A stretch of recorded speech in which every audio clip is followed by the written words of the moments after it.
tu es. Nous sommes très bien conscients de ce qui est en train de se passer dans le monde, plus particulièrement dans notre nation, le Congo. J'aimerais, avant que nous puissions commencer ces instants de la parole de Dieu, j'aimerais que tu commences à parler à Jésus concernant cette situation. Nous sommes une église, le Seigneur nous a donné la possibilité de prier. La Bible déclare que lorsque Josué était en train de combattre, Moïse était sur la montagne, il était en train de prier, afin que la nation d'Israël puisse gagner cette bataille. J'aimerais que tu puisses profiter de ces moments, de ces instants, pour que tu commences à parler à Dieu, que tu commences à parler à Dieu. Dis à Dieu, nous voulons la paix dans cette nation. Seigneur, nous voulons ta paix dans cette nation. Nous voulons ta paix dans cette nation. Est-ce que tu peux commencer à prier? Est-ce que tu peux commencer à prier à Dieu? Commence à prier. Commence à demander la paix de Dieu. Commence à demander la paix de Dieu. Oh, sur toutes ces nations qui sont en train de passer par ce genre de situation. Commence à demander la paix à l'est de notre pays. Commence à demander la paix aussi. Partout au monde, là où il y a des guerres, là où il y a des situations compliquées. Commence à prier, Seigneur Dieu. La Bible déclare pendant que les mains de Moïse étaient levées, Israël était en train de gagner la bataille. Israël était en train de gagner la bataille. Pendant que nos mains seront levées, pendant que nos bouches seront en train de parler à Dieu, pendant que nos cœurs seront en train de faire monter des prières à Dieu, j'ose croire que la paix reviendra. J'ose croire que la paix reviendra. Est-ce que quelqu'un veut prier cet après-midi? Est-ce que quelqu'un que le Seigneur Dieu a donné la bouche de parler peut prier le Seigneur cet après-midi et demander la paix de Dieu? Demander la paix de Dieu sur toutes les nations. Demander la paix de Dieu dans ces mondes. Demander la paix sur toutes les nations. Demander la paix de Dieu. Oh Père de gloire. Oh Jésus. Nous te prions. Nous voulons ta paix, Seigneur. Nous voulons ta paix, Seigneur. Nous voulons ta paix, Seigneur Jésus.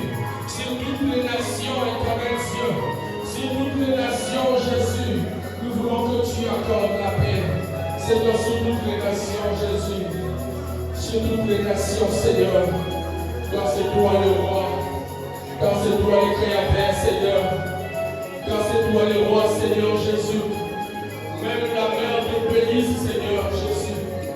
Les océans te bénissent, Seigneur Jésus. Oh, la foi de l'Éternel fait affronter les nuits riches. Seigneur, nous te prions. Laisse que ta voix, Seigneur, puisse redonner la paix, Seigneur. Partout au monde, Seigneur Jésus. Sur toutes les nations, Seigneur. Nous te prions, Jésus. Nous te prions, Seigneur. Nous te prions, Jésus. Nous te prions, Jésus. Nous n'avons que toi, Seigneur Jésus. Nous ne comptons que sur toi, Adonai. Nous ne comptons que sur toi, Jésus. Nous ne comptons que sur toi, Seigneur Jésus. Nous ne comptons que sur toi, Seigneur Jésus. Dans ce monde rempli de troubles, Seigneur. Dans ce monde rempli de troubles, Seigneur, nous n'avons que toi, Jésus. Car c'est toi le prince de paix, Seigneur Jésus. Car c'est toi, Jéhovah Shalom. Car c'est toi, Jéhovah Shalom. Car c'est toi, Jéhovah Shalom. Nous te prions, Jésus. Nous te prions, Jésus. Tu es Dieu. Et nous croyons que tu le feras, Jésus. Merci pour ta présence, en Seigneur. Merci pour ta présence, en Seigneur Jésus. Merci pour ta paix, Seigneur Jésus, que tu viens de donner sur toutes les nations, Seigneur Jésus, qui sont en guerre, Seigneur. Nous te bénissons, ton Père. Nous te bénissons, Jésus. Est-ce que quelqu'un peut célébrer la victoire de Dieu en acclamant le Seigneur cet après-midi? Est-ce que tu peux acclamer le Seigneur? Est-ce que tu peux acclamer le Seigneur? Parce que nous croyons que Dieu va le faire. Nous croyons que Dieu va le faire. Nous croyons que Dieu va le faire. Notre souhait, ce n'est pas que nous puissions rapporter la guerre, mais notre souhait ou notre prière cet après-midi est que Dieu donne la paix. Amen. C'est ça notre prière de cet après-midi. J'aimerais profiter de cette occasion pendant que nous sommes debout, si nous pouvons prendre aussi nos Bibles rapidement. Dans le livre de Psaume 24.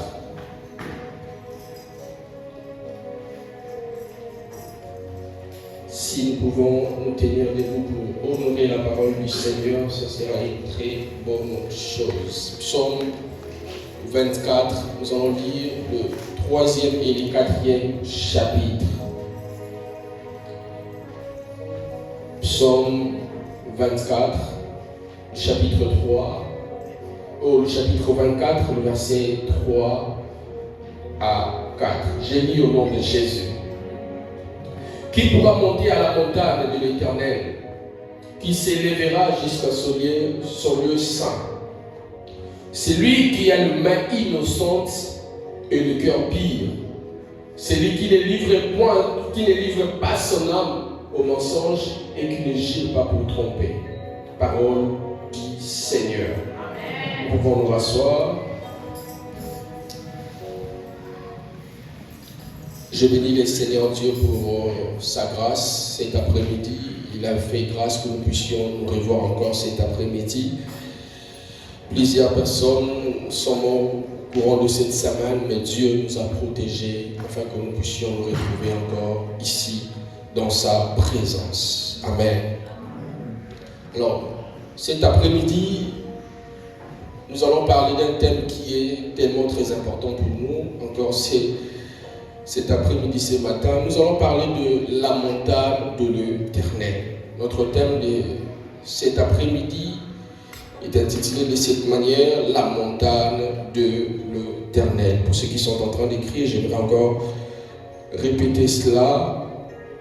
La montagne de l'Éternel. Amen. Alors nous sommes en train de continuer toujours dans ce même ordre d'idées. Notre papa André nous a prêché ces 2 cultes passés. Il nous a parlé premièrement, le premier culte nous avait parlé de la présence de Dieu au milieu de son peuple. Et il avait dit quelque chose qui m'avait tellement marqué pendant qu'il était en train de prêcher. Il a dit que lorsque Dieu est présent au milieu de son peuple, ou lorsque Dieu descend au milieu de son peuple, Dieu ne vient pas pour nous saluer. Dieu ne vient pas pour compter le nombre de personnes qui sont dans la salle. Mais lorsque Dieu descend au milieu de son peuple, il descend pour agir.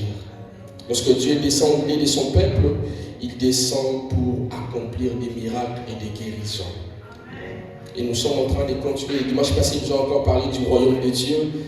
Et pendant son intervention, il a aussi aimé une chose qu'il avait aussi dit, que nous voulons vivre le royaume de Dieu, nous voulons tous être dans le royaume de Dieu, mais nous ne voulons pas nous affectionner aux choses d'en haut. Alors que le royaume, c'est des choses d'en haut, pas des choses de la terre. Et dans cette même ordre d'idée, je voulais parler aussi de ce thème que je viens de nous donner, la montagne de l'Éternel. La montagne de l'Éternel. Lorsque je parle de la montagne de l'Éternel, quelqu'un dans sa tête a déjà une idée à Mangué. Il a déjà une idée de la montagne de Luzizi là.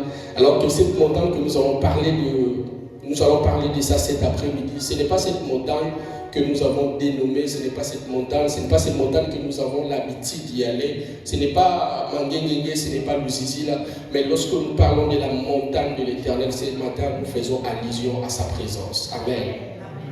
David est en train de parler dans Psaume 24 et il dit, qui pourra monter à la montagne de l'Éternel, qui pourra se tenir dans son lieu saint. Lorsque David parle de la montagne de l'Éternel ici, David parle de la montagne de l'Éternel comme un lieu où Dieu se révèle. Amen. Il ne parle pas de la montagne comme un lieu où les gens ont l'habitude d'aller pour aller prier, pas comme nous ici là, pas comme les autres là que vous connaissez. Mais lorsque David parle de la montagne de l'Éternel, David parle de la montagne comme un lieu de rencontre. Est-ce que je parle à quelqu'un? Lorsque nous parlons de la montagne de l'Éternel, la montagne de l'Éternel, c'est le lieu où Dieu se révèle. Est-ce que je parle à quelqu'un?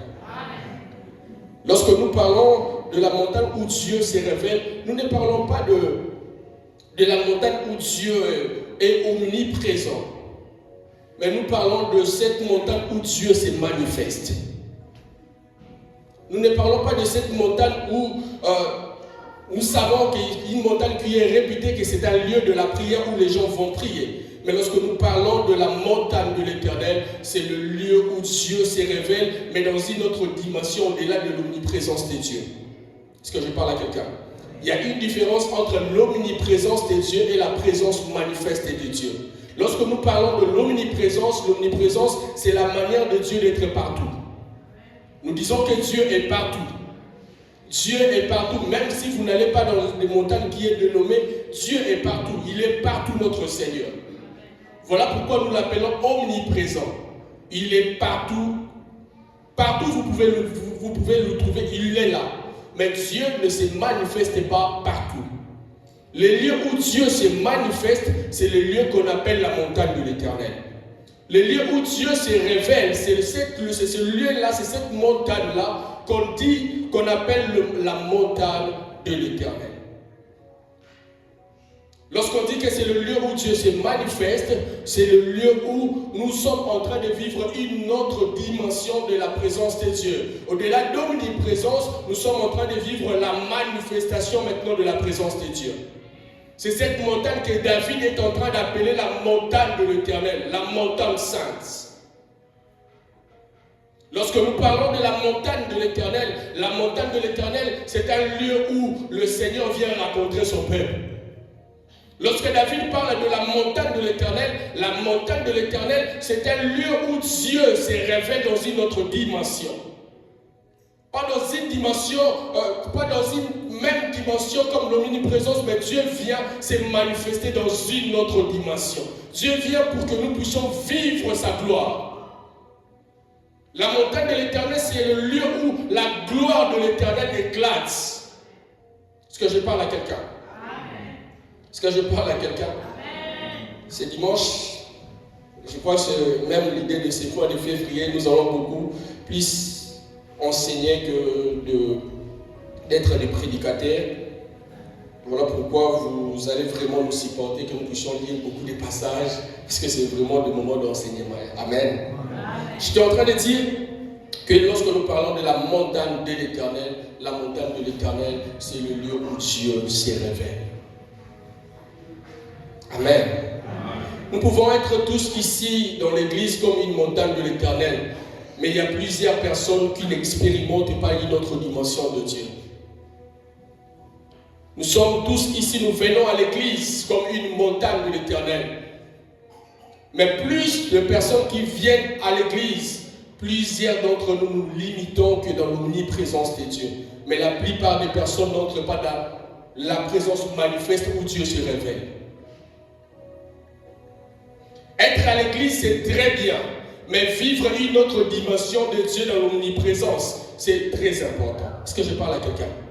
Venir à l'église comme nous venons chaque dimanche, c'est très bien. Mais vivre une autre facette de Dieu, vivre une autre dimension de Dieu, de quitter l'omniprésence pour aller dans la présence manifeste de Dieu, c'est ce que nous voulons dans l'église. C'est ce que tout chrétien doit rechercher, de vivre la présence manifeste de Dieu, pas l'omniprésence de Dieu. Parce que c'est dans la présence manifeste de Dieu que nous vivons des expériences avec l'Éternel. Ce n'est pas dans l'omniprésence de Dieu, mais c'est dans la présence manifeste de Dieu que nous vivons des expériences avec l'Éternel.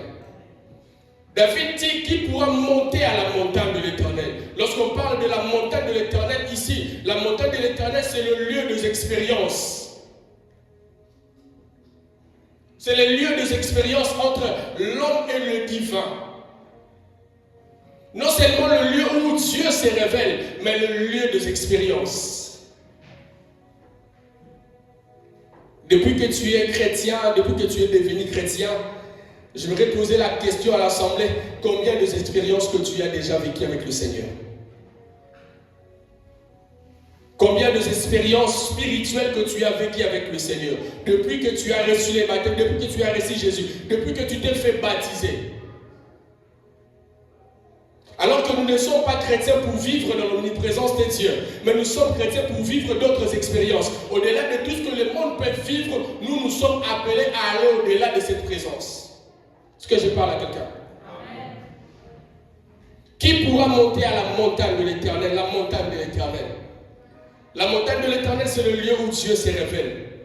Mais non seulement le lieu où Dieu se révèle, mais c'est aussi le lieu des expériences personnelles avec le Seigneur.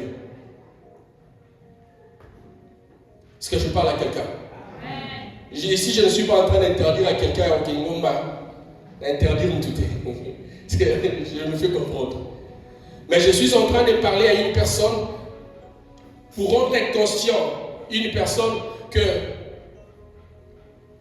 la montagne dont David nous parle ici dans la Bible, ce n'est pas cette montagne-là que nous avons l'habitude d'y aller.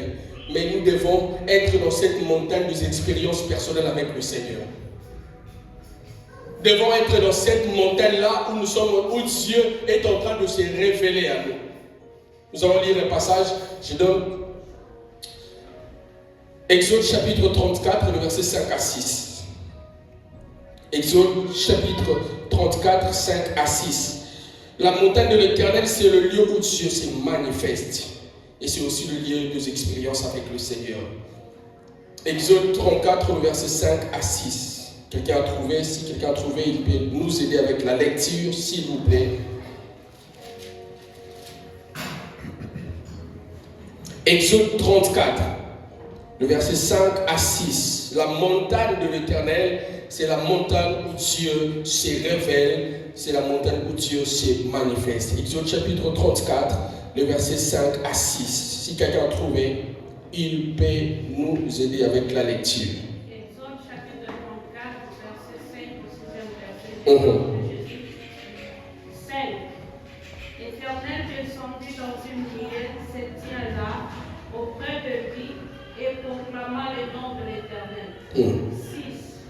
Et l'Éternel passant devant lui, et s'écria, Éternel, Éternel, Dieu miséricordieux et compatissant, là en colère, riche en beauté et en fidélité. Parole du Seigneur. La Bible déclare, l'Éternel descendit dans une nuée. Avant que l'Éternel puisse descendre dans cette nuée, est-ce que Dieu n'était pas dans cette montagne?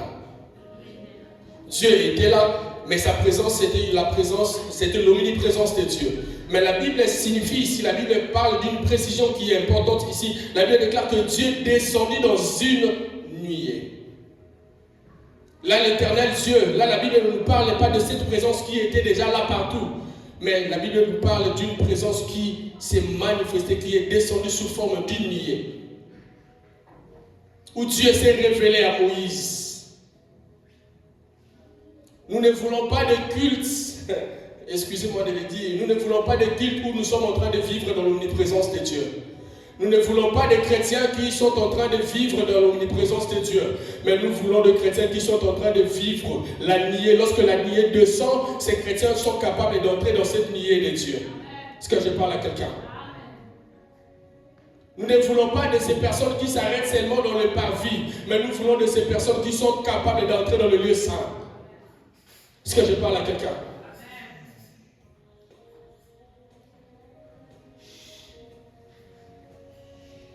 La montagne de l'Éternel. La montagne de l'Éternel, c'est le lieu des expériences avec le Seigneur. C'est sur la montagne que Élie a vécu une expérience avec le Seigneur. C'était dans cette présence-là, dans cette présence que Dieu s'est manifesté. Élie a vécu que nous avons un Dieu qui avait la possibilité de faire descendre le feu. C'est dans la présence du Seigneur, pas dans la omniprésence, mais dans la présence manifeste de l'Éternel que nous découvrons une autre dimension de notre Seigneur. Vous n'allez jamais découvrir une autre dimension de notre Dieu. Vous n'allez jamais rencontrer une autre dimension de notre Seigneur si vous ne vous limitez que dans l'omniprésence de Dieu. Si vous avez que la possibilité de venir ici à l'église, chanter et partir, mais ne pas développer une vie d'intimité pour que vous puissiez vivre cette présence manifeste de Dieu, vous n'allez jamais vivre une autre dimension de Dieu. Vous n'allez jamais vivre une autre dimension de Dieu. Nous ne sommes pas appelés à être à être statique, mais nous sommes appelés à évoluer dans la présence de Dieu. Est-ce que je parle à quelqu'un? De la même manière que tu es né, tu n'avais pas cet âge, mais tu es en train d'évoluer. C'est de la même manière aussi dans le Seigneur que tu dois désirer agrandir dans la montagne de l'Éternel. Et c'est cette présence manifeste de Dieu qui nous fait grandir. Ce n'est pas l'omniprésence de Dieu, mais c'est la présence manifeste de Dieu qui nous fait grandir dans sa présence. Voilà pourquoi David pouvait dire qu'un jour dans ta présence vaut mieux que 1000 ans hier. Parce qu'il y avait des choses que David découvrait de jour au lendemain pendant qu'il était dans cette présence manifeste de Dieu. Est-ce que je parle à quelqu'un? La montagne de l'Éternel. Mais il y a une question que David est en train de poser ici. Il y a un problème ici. David ne met pas beaucoup plus d'accent sur la montagne de l'Éternel. Parce que la présence de Dieu, elle est là. Dieu peut se manifester n'importe comment, n'importe où. Si seulement il y a une personne qui est en train de rechercher ce Dieu. S'il y a seulement une personne qui est en train de désirer ce Dieu. S'il y a seulement cette personne qui a la soif de cette présence de Dieu.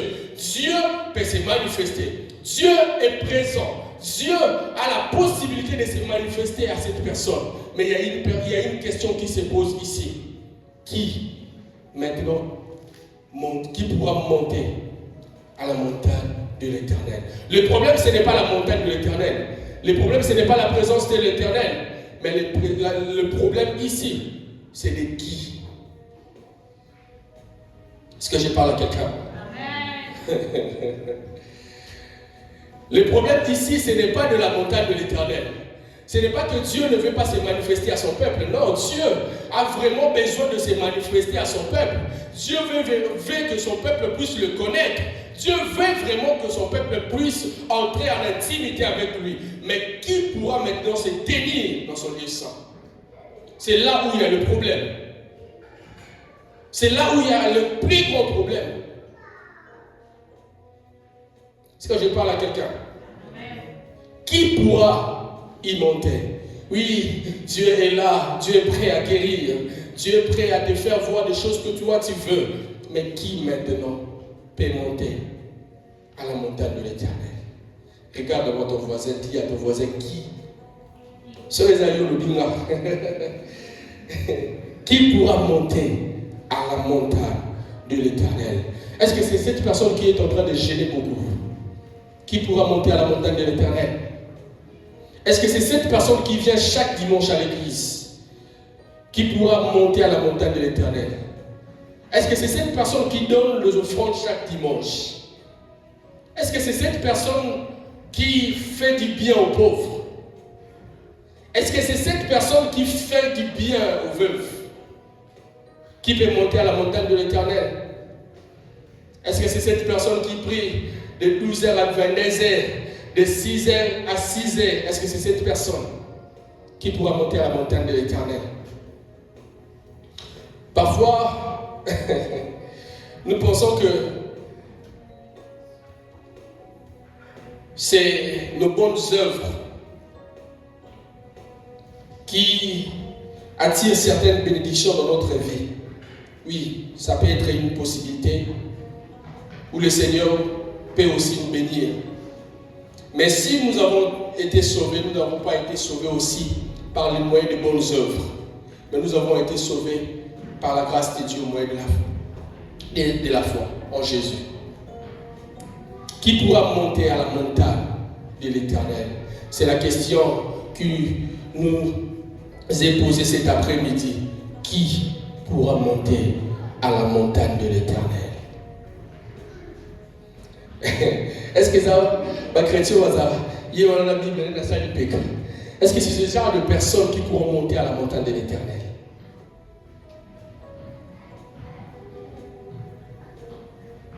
Quand j'étais en train de dire vous allez me supporter, c'est vraiment des moments des enseignements. Qui pourra monter à la montagne de l'Éternel? David nous répond ici, donc toujours dans Psaume 24. Qui pourra monter à la montagne de l'Éternel? Psaume 24, le verset 4. La Bible déclare: celui qui a les mains innocentes et le cœur pur. Je pensais que la Bible allait nous parler de cette personne qui gêne beaucoup.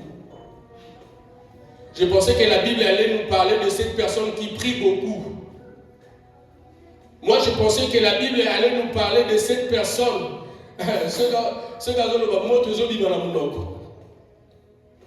Moi, je pensais que la Bible allait nous parler de cette personne qui accomplit des miracles avec le Seigneur. Mais la Bible nous parle de cette personne qui a les mains innocentes et qui a un cœur qui est pur. C'est ce genre de personne que le Seigneur veut sur sa montagne. Amen. Dieu ne veut pas de personnes qui prient beaucoup, mais Dieu veut de personnes qui ont un cœur pur et des mains qui sont innocentes.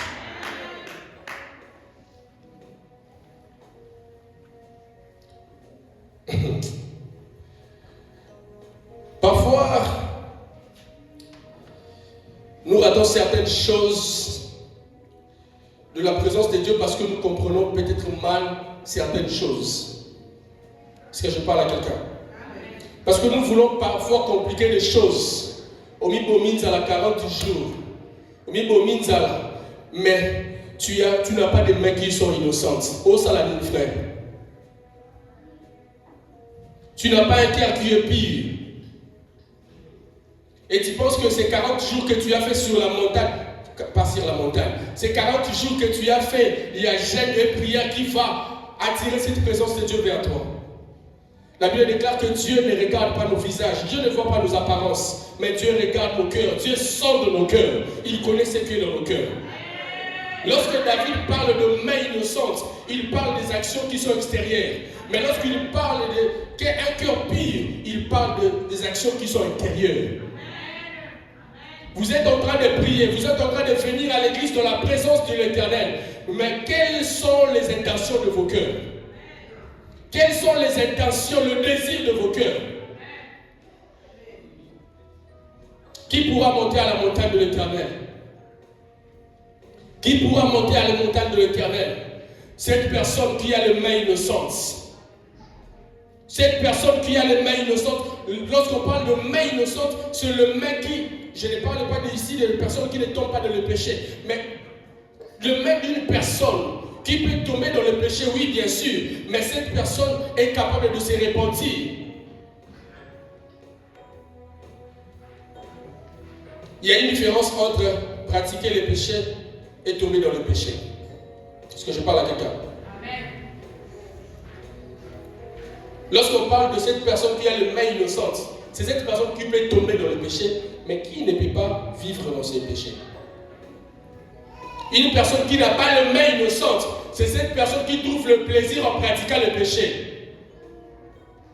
Qui pourra monter à la montagne de l'Éternel? C'est cette personne qui a les mains innocentes. Qui ne se livre pas aux pratiques qui sont injustes, mais qui trouve son plaisir dans les pratiques qui sont justes devant le Seigneur. Tu veux monter à la montagne de l'Éternel? Commence d'abord à regarder l'état de tes mains. Lorsque je parle de mains, vous comprenez, je ne parle pas de ses mains. Tu veux vivre une autre expérience sur la montagne de l'Éternel. Tu veux monter à la montagne de l'Éternel. Vivre une expérience nouvelle avec le Seigneur. Commence d'abord à regarder l'état de tes mains.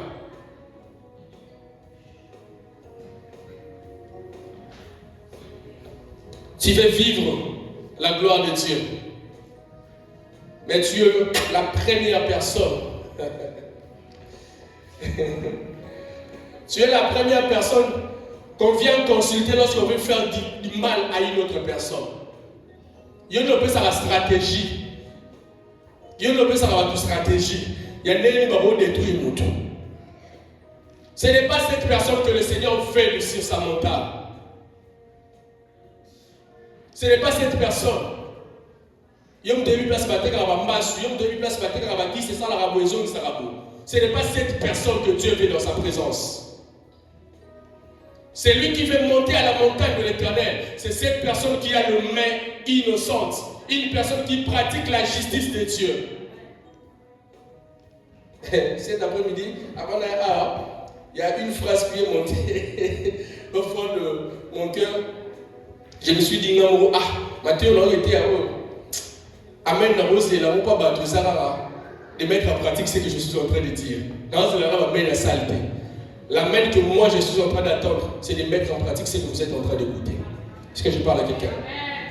C'est la main que moi je suis en train de m'attendre.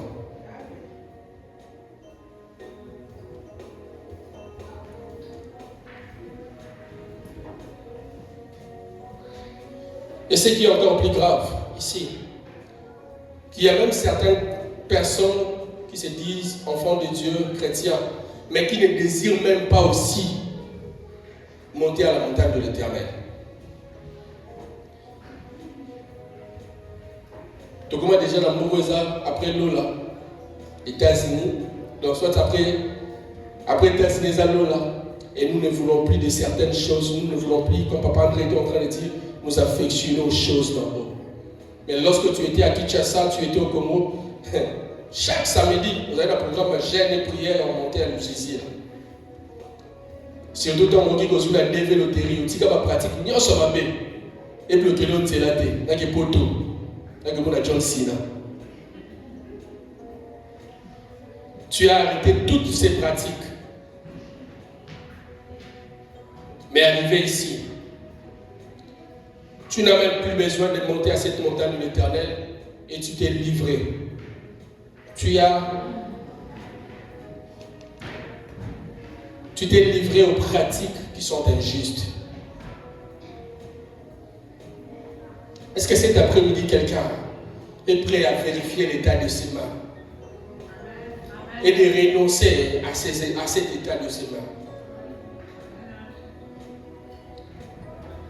La présence de Dieu est plus importante que ce pays. La présence de Dieu est plus importante que tout ce que vous êtes en train de rechercher ici dans ce monde. La présence de l'Éternel est plus importante que toute chose. Si vous pouvez prendre conscience de cette présence de l'Éternel, ou si vous pouvez vivre ne fût-ce qu'une seule fois cette expérience de la présence de Dieu,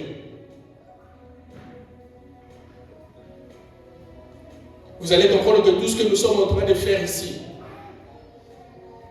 c'est une gloire qui va passer. Mais la gloire de cette présence de Dieu, c'est une présence et une gloire qui est éternelle. Lorsque nous nous livrons aux pratiques qui ne sont pas justes devant le Seigneur, est-ce que vous avez la conscience même de ces dieux, pas de cette présence manifeste de Dieu, mais est-ce que vous avez au moins la conscience de cette omniprésence de Dieu? Est-ce que vous avez au moins la conscience de ce Dieu qui voit partout? Lorsque vous livrez vos mains aux choses qui ne glorifient pas le Seigneur et vous vous faites appeler chrétien, enfant de Dieu, est-ce que vous n'avez pas au moins la conscience de cette présence de Dieu, de ces yeux de l'Éternel qui parcourent toute la terre? Lorsque vous mettez vos mains à voler des choses, excusez-moi, n'avez pas de éviter, mais je parle d'une manière générale. Est-ce que vous n'avez même pas conscience de ce Dieu qui voit partout? S'il ne faut même pas parler de cette montagne de l'Éternel, la présence manifeste de Dieu, mais vous n'avez même pas conscience des yeux de l'Éternel qui parcourt toute la terre. La Bible déclare, les yeux de l'Éternel parcourent toute la terre. Il n'y a aucune action que l'homme peut faire sur cette terre que le Seigneur ne puisse voir. S'il est capable de voir l'état de nos cœurs, à combien plus forte raison, c'est que tu es en train de faire à l'extérieur. Frères et sœurs, si nous voulons vivre l'expérience de la présence de Dieu, nous devons quitter cet état. Nous devons abandonner les pratiques injustes. Nous devons abandonner les pratiques qui sont injustes. Regarde à votre voisin, dis-lui, nous devons abandonner. Tu connais très bien les œuvres que tu dois abandonner. Tu connais très bien. Ce n'est pas à moi de vous rappeler les pratiques que vous devez abandonner. Mais nous sommes très bien conscients de ces pratiques que nous sommes censés abandonner. Des pratiques injustes, des choses qui ne glorifient pas le Seigneur. David dit, qui pourra monter à la montagne de l'Éternel? C'est cette personne qui a les mains innocentes. Mais pas seulement une personne qui a les mains innocentes. Tu peux avoir les mains qui sont innocentes, mais tu n'as pas un cœur qui est pur. Jamais l'un sans l'autre. Non, Raboudou, je ne me livre pas aux pratiques qui sont impures. D'accord? Mais quel est l'état de ton cœur? Jamais l'un sans l'autre.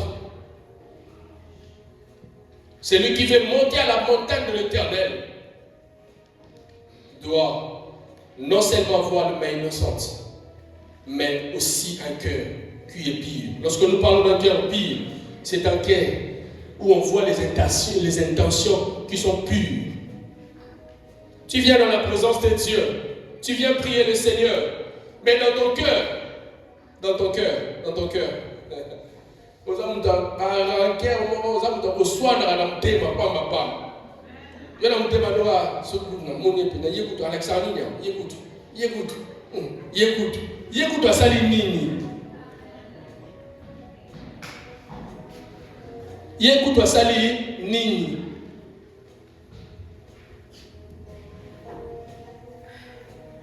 si vous voulez monter à la montagne de l'Éternel, commencez à mettre dehors toutes les intentions qui ne glorifient pas le nom de Dieu. C'est alors que vous allez vivre cette présence de Dieu. Vous savez, plusieurs chrétiens sont habitués, j'aimerais dire de cette manière,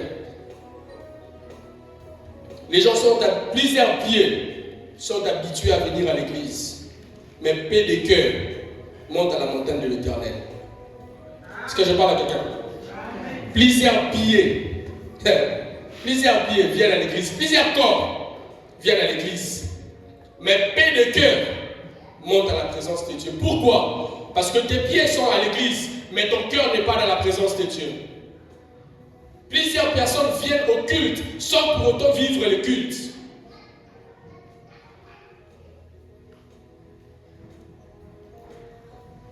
Tu veux monter à la montagne de l'Éternel. Tu veux vivre une expérience nouvelle avec le Seigneur. Commence à mettre dehors la jalousie. Commence à mettre dehors toutes ces mauvaises choses.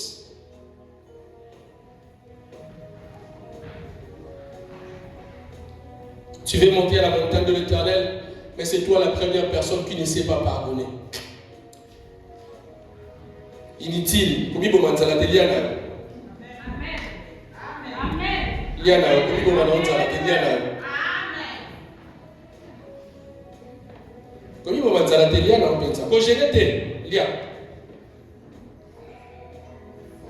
Au cours de notre autre afin de compte jouer le côté. Tant mieux pour nous de garder même santé, tout le monde a pas envie. Voilà. Yes, Amen. Amen. Qui pourra monter à la montagne de l'Éternel? C'est cette personne qui a les mains innocentes et un cœur pur. Est-ce que ton cœur est pur? Lorsque tu viens dans la présence de Dieu, tu viens prier. Est-ce que tu as vérifié très bien l'état de ton cœur? Est-ce que si Dieu, nous avons quitté, te dit étranger, nous avons nous exposer l'état de cœur de tout un chacun qui est ici. Non, nous avons un besoin. Non, nous avons un besoin. Pas projeter. Te dit étranger, on commence à projeter l'état de cœur de chaque personne qui est ici. Chrétien, enfant de Dieu, à nos titres respectifs. Chrétien, enfant de Dieu, serviteur. Tout est qui voudrait être le premier?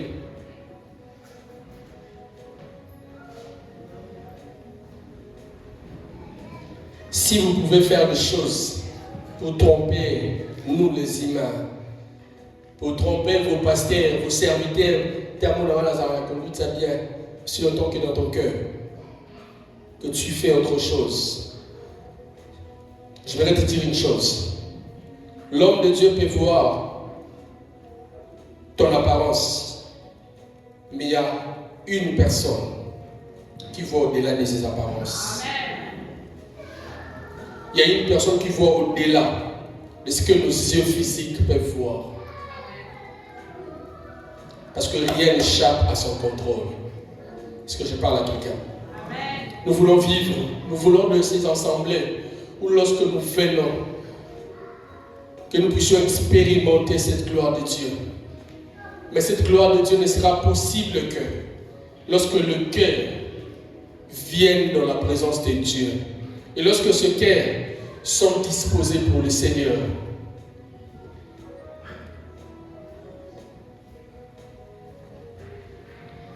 Ici, l'objectif de ce message de cet après-midi, c'est aider à quelqu'un à vivre une vie intègre. Aider quelqu'un à vivre une vie de sainteté. Une vie intègre et une vie de sainteté. Quelqu'un, lorsque Dieu verra comme ça, Dieu dit que Job c'est un homme intègre. Est-ce que Dieu peut témoigner de cette manière en ta faveur? Un homme intègre, c'est Dieu qui est en train de témoigner. Job était un homme intègre. Lorsqu'on te regarde, est-ce que Dieu peut dire ça de toi? Lorsqu'on te regarde, est-ce que Dieu peut dire que non, David c'est l'homme selon mon cœur? Est-ce que Dieu peut dire ça de toi?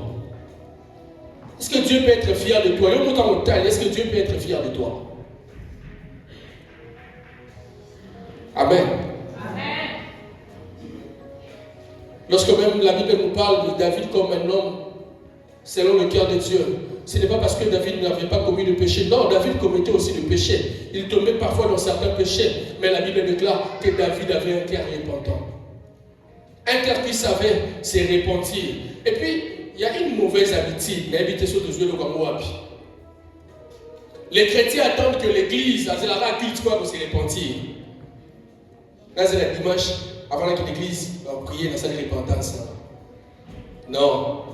La Bible déclare, là où tu es tombé, c'est là que tu dois te relever. N'attends pas qu'on vienne te prêcher, n'attends pas qu'on vienne ici, te pousser à te repentir. Là où tu es tombé, c'est là que tu dois te relever. Est-ce que je parle à quelqu'un? Ayant le cœur comme le cœur de David, un cœur pur, un cœur qui sait reconnaître le mal et de se repentir devant le Seigneur. Lorsque vous tombez dans un péché, lorsque vous tombez dans une chose qui ne glorifie pas le nom de l'Éternel, soyez prêts à vous repentir. Soyez prêts à revenir au pied de notre Seigneur. Tant que les humains, oui, ça peut nous arriver tous. Au monde là, au Nyongi na samutema, les Congolais disent, la plupart en particulier. Au Nyongi na samutema.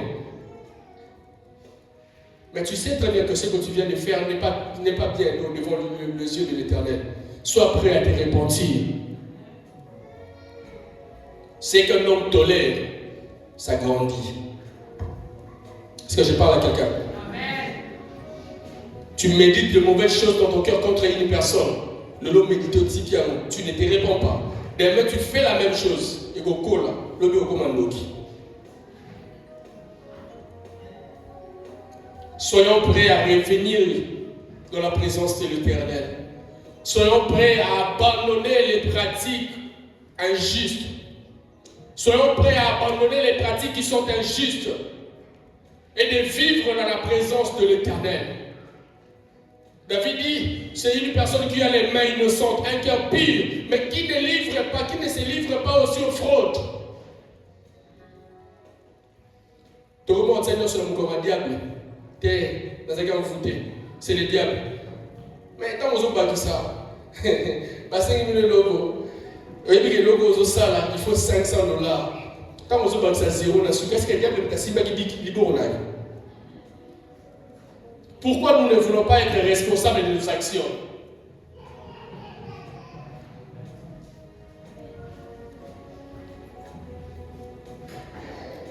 Si nous voulons vivre la présence de Dieu, une autre dimension avec le Seigneur, frères et sœurs, il n'y a pas une autre manière.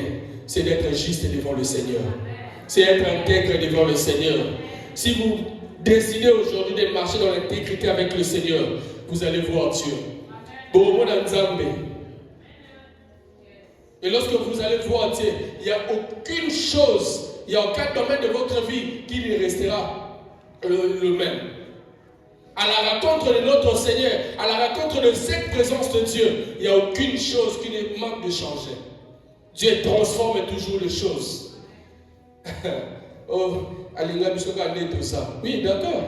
D'abord, il dit Alinga Bisoka n'est tout ça. Mais est-ce qu'Alinga Bisoka n'est tout ça? Alinga Bisoka n'est tout ça, bien sûr. Nous étions de pécheurs, nous sommes de la nature pécheresse, oui. Mais est-ce qu'il nous a aimés pour que nous puissions rester dans ce même état? Est-ce que nous avons qu'elle a toujours injuste? Est-ce qu'elle a toujours mis témoin ça a bien été? Non, ce n'est pas ça. Elle est pour nous transformer. Nous ne sommes pas parfaits. Mais le Seigneur Dieu travaille en nous. Est-ce que quelqu'un? Ah Jésus. Amen. Pardon, je suis votre frère. C'est la parole de l'Éternel. C'est la parole de l'Éternel. Nous sommes censés prêcher la vérité. Et cette parole n'est pas seulement pour vous, c'est aussi pour moi. Ce n'est pas seulement pour vous, c'est aussi pour moi. Nous ne devons pas oublier, peu importe le rôle que tu joues dans l'église, mais nous ne devons pas oublier que nous sommes enfants devant Dieu. Nous devons à chaque fois vérifier l'état de nos cœurs. Nous devons à chaque fois vérifier l'état de nos mains. Si nous voulons vivre la gloire de Dieu, si nous voulons vivre cette présence manifestée de Dieu, si nous voulons vivre cette présence manifeste de Dieu, même si tu as l'occasion, lorsque nous parlons de David, la Bible déclare que David avait eu plusieurs opportunités pour mettre sa main sur Saoul, mais David ne l'a pas fait. Combien d'occasions que David avait devant lui pour mettre fin à la vie de Saoul, mais la Bible déclare que David ne l'a pas fait.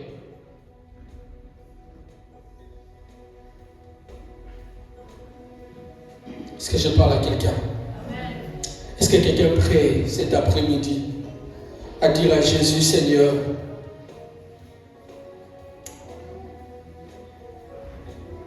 regarde mes mains, Seigneur Jésus. Est-ce que quelqu'un peut regarder l'état de ses mains cet après-midi et dire à Dieu, Seigneur, avec sincérité de cœur, et dire à Jésus, Seigneur, je me réponds devant toi.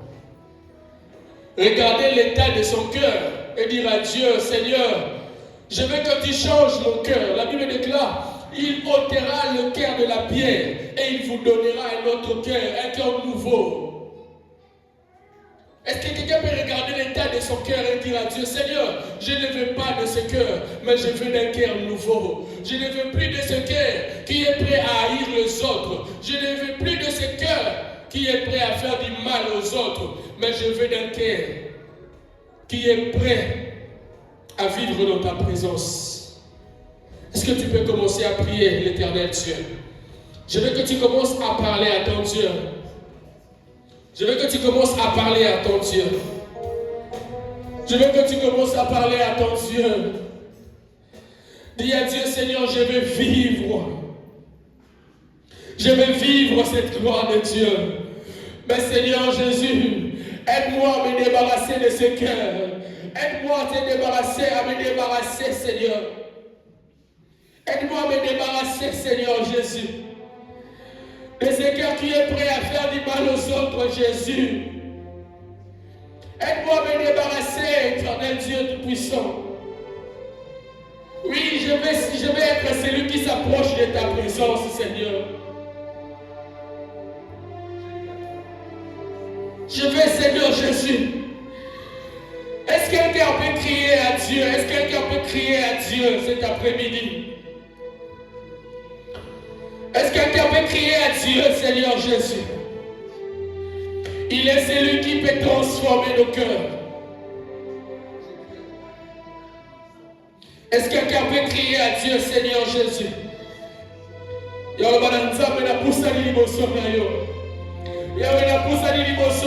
Jésus. Il s'agit de ta relation avec le Seigneur. Il s'agit de ta relation avec le Seigneur. Il ne s'agit pas de ton voisin, mais il s'agit d'une affaire entre toi et ton Seigneur. Il s'agit d'une affaire entre toi et ton Créateur. Dis à Dieu, je crie à toi. Je crie à toi, toi qui sais changer de cœur. Toi qui sais transformer le cœur. Est-ce que tu peux te repentir devant le Seigneur? Est-ce que tu peux repentir ton cœur, répandre ton cœur devant le Seigneur et dire à Dieu, Seigneur, c'est mon cœur que je déverse dans ta présence. Seigneur, c'est mon cœur que je déverse dans ta présence. Change les intentions de mon cœur. Change les intentions de mon cœur. Donne-moi un cœur nouveau, un cœur prêt à se sacrifier, un cœur prêt pour ton œuvre, Seigneur Jésus. Pas un cœur qui est prêt à faire du mal, mais un cœur qui est prêt à chercher la bonté, la face de l'Éternel. Oh Jésus, voici nos cœurs devant toi, Jésus.